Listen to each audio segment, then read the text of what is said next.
project, a furniture making project ahead of me, which I find quite interesting in that I didn't really believe at my age I was going to be making any more pieces of furniture.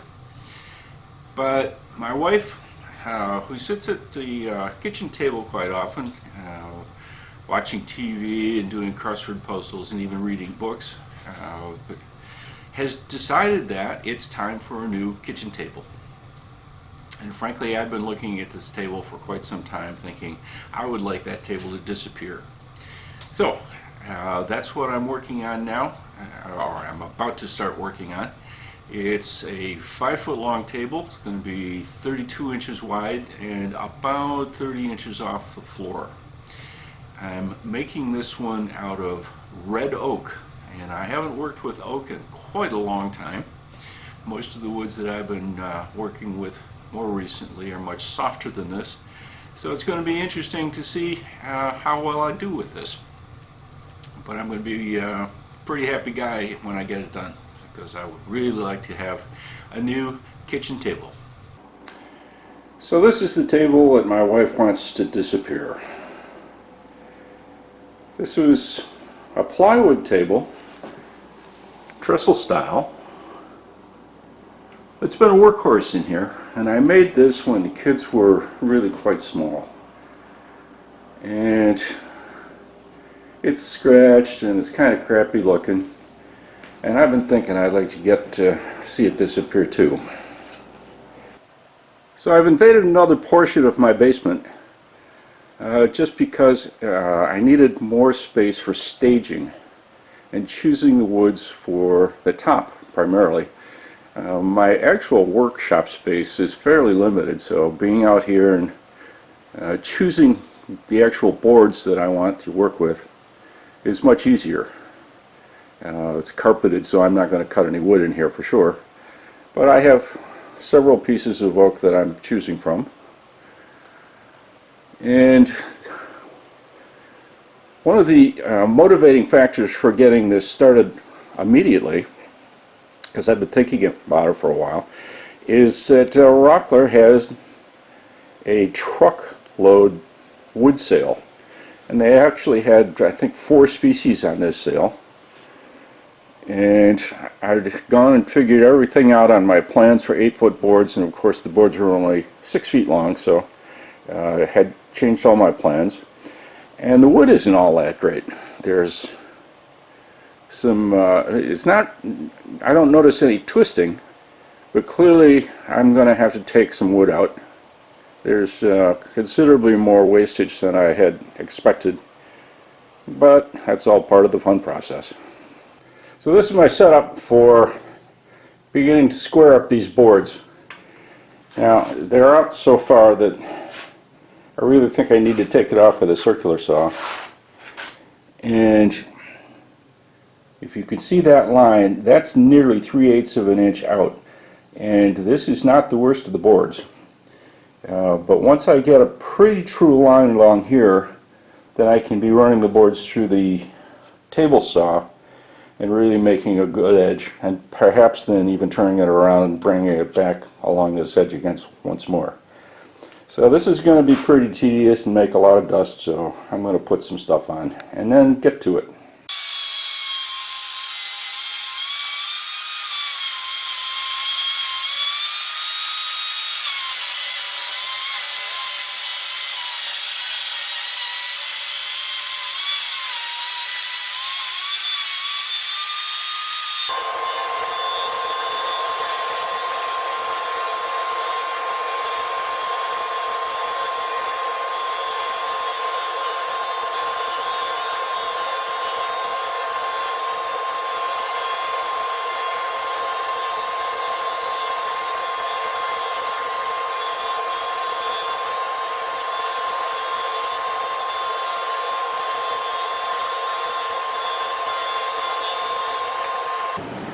Well, at this point, I've done a pretty good job with the top, running it through the table saw and getting the edges prepared, but it's not completely adequate to the task.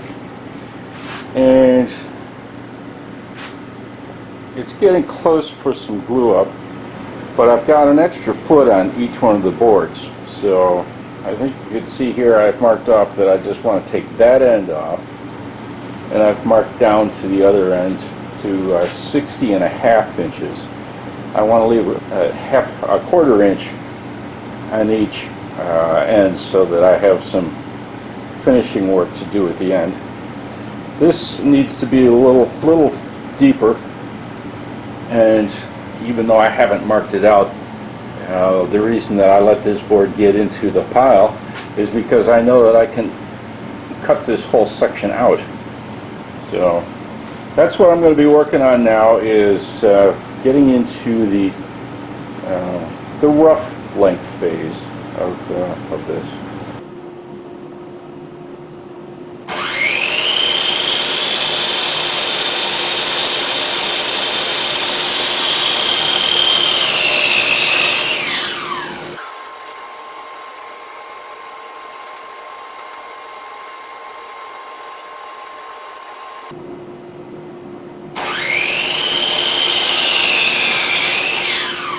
Well, I apologize for all the fan motors we got going on in here, but there are at least 4 of them going right now, with the air conditioner, a circulating fan, and 2 fans blowing things out the window, blowing sawdust out the window. So I hope that using this microphone helps. But you can see that this tabletop is going to present its problems in that they're not perfectly flat boards, so something about keeping them aligned during glue up, and I'm inclined to use it right now because this is going to take a lot of them, and I have trouble with when I try and line up these sorts of things with dowels. Something is always off. Well, the table saw did a pretty good job with the basic planing of the sides. It's a really, really good blade in there, but it can't be perfect over the course of 5 or 6 feet. And if you want to look here, you can see that that's nicely closed up. But as I go down to the other end of the table,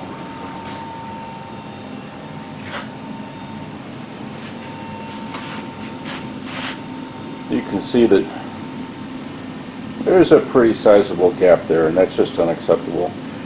And since I have never owned a jointer, I have to clean these up with a hand plane. And over the last couple of years, I've gotten much better at my sharpening skills. So doing it with a hand plane really isn't all that tough. So that's what we're going to go on to next.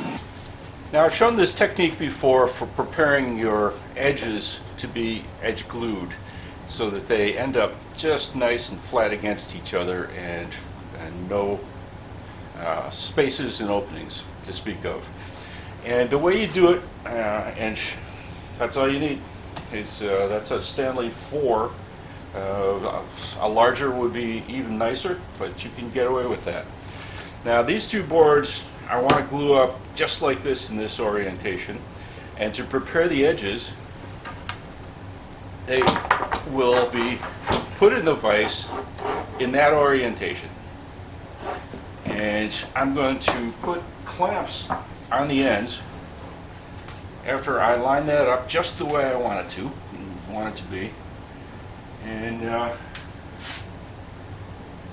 I'll get it in the vise. I'll be back in just a minute once I get that clamped together. Okay, I've clamped these up. It's taken me just a little while to get it in the right position. There's a cup in one of the boards, you may have noticed while I was sitting flat. But I absolutely don't want these to move during the procedure.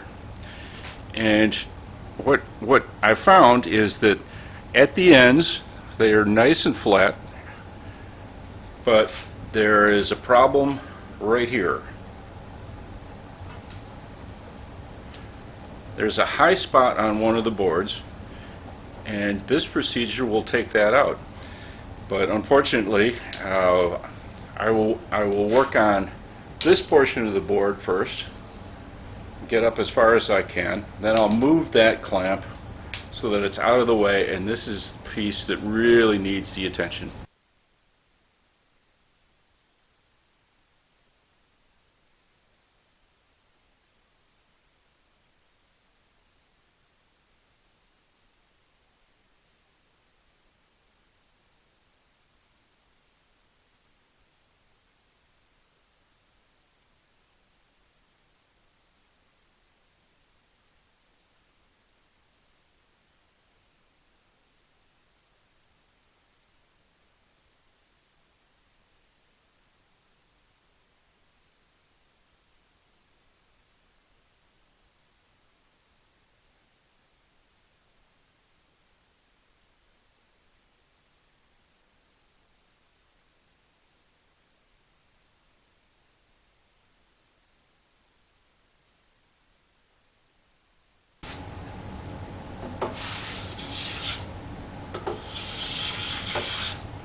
The interesting thing about this technique is that these surfaces don't have to be perfectly square to the sides, because if in fact you're planing at an angle, that angle gets taken away completely when you flatten them out. They're complementary to one another, so that as long as you have absolutely no change. Oh, there's just a little bit of something right there I still need to take down. But if it's just glass smooth across there, it should make a nice joint.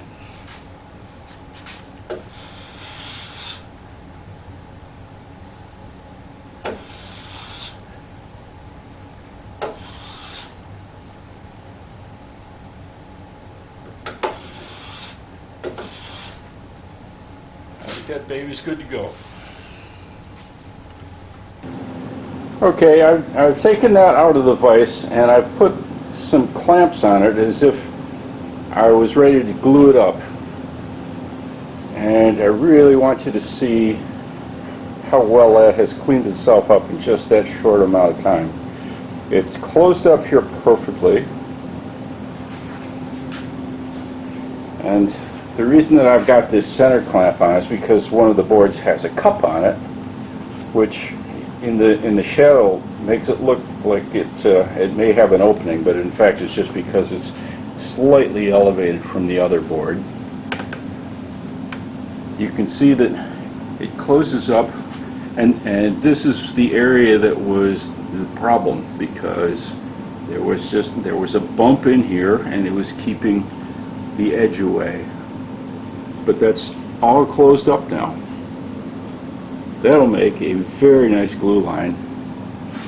And I failed to say that I plan on putting biscuits in here because I need to take that cup out during the glue up process, and I have 2 out of the 5 boards that have cups in them, so I don't ordinarily like using biscuits, but I think it's extremely important at this time that I have some alignment, physical alignment internally, to keep these boards from popping away from each other.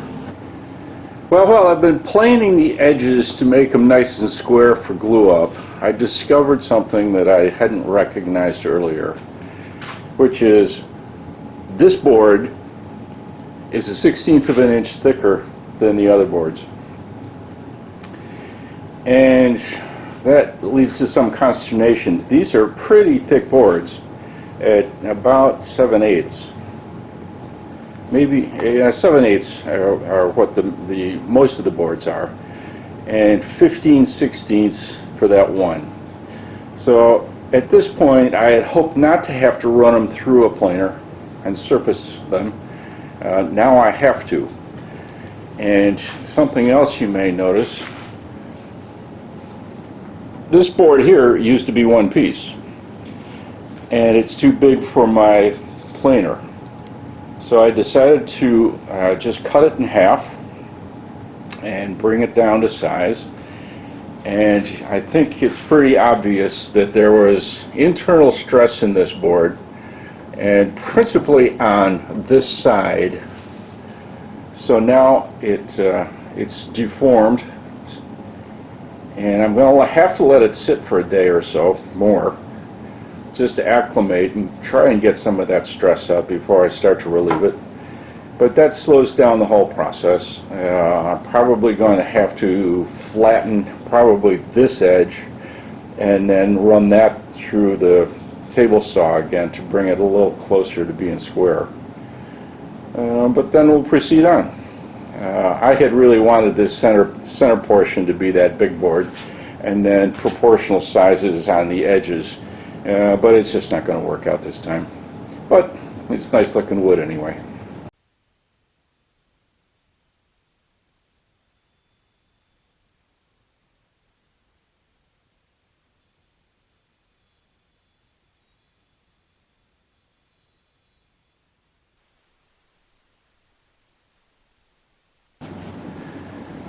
Well, that wasn't so difficult, but I'm sure I'm happy that I actually went through that. I was getting lazy and hoping that I didn't need to. But what it revealed was that the machining on these boards was quite different one from the other. And in fact, one of the boards was thicker at one end than it was at the other end. Maybe two of them were that way. And so now everybody's down to the same thickness. Now I still have to take care of the edges, but now that I've done this to the surfaces, I gotta have to let them sit here for a day or two to acclimate, because it seems to me that they're still changing a little bit because of the machining, and certainly the humidity is changing here. So another loss of time here, but maybe I'll start working on the undercarriage. Reasonably happy about the way the joints are lining up now, and I'm now contemplating putting this whole thing together, although it's going to go together in pieces. This is just too much of a job to tackle at once, and if they were all perfectly lined up and flat, that would be one situation, but pretty much this is the only seam that's reasonably flat because it was the one board that I sawed in half. But things like this, during a glue up, are just going to have physical alignment. So I'm going to do that with biscuits, and I've decided I'm going to put probably about 6 biscuits in each board, each pair of boards, so that well, oak is pretty strong stuff, so I need to resist the inclination of this stuff to go back into its previous form, and I don't want to have to plane all this stuff down once it's in place. So I want to really work hard at getting this to line up during the glue up process. So marking and cutting comes up.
Okay, I've got the first half of it glued up, and I'm very happy with the way that worked out. Nice and flat and even. So I'm going to start on the second half. I'll let you see what it looks like when they're both ready to be joined up. Well, the glue up is going pretty well, not perfectly. Things aren't exactly the way I want them to be, but they're pretty good. And I've only got this one seam left to go. And if I say it's one joint left to go, apparently Facebook is now freaking out for stuff like that about woodworking. And I've pulled out the big boys. It's really rare for me to use these clamps. I haven't been making big things in a long time. So, had to dust them off. We're gonna use them. Well, I forgot that I was going to show all of this glue up, and I've already put the glue on the edges, but here we go.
Well, I'm pretty happy to be at this point that the top is all glued up, but I still have to prep it all, take all of the glue spots out and sand it down. And you can hear the glue spots coming out of the joint areas.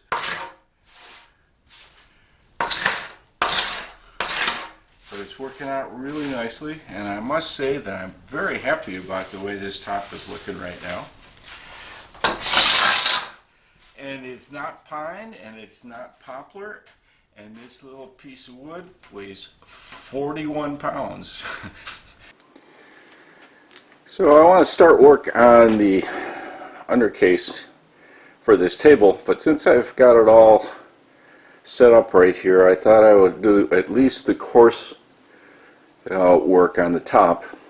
I've already used the scraper to take some of the glue down and to take some of the high spots out from the boards. And now I'm going to spend half an hour, and this I already did this on the underside. This is the top side of the top, and I'll go at it with some 80 grit paper, which seems to be working very nicely here.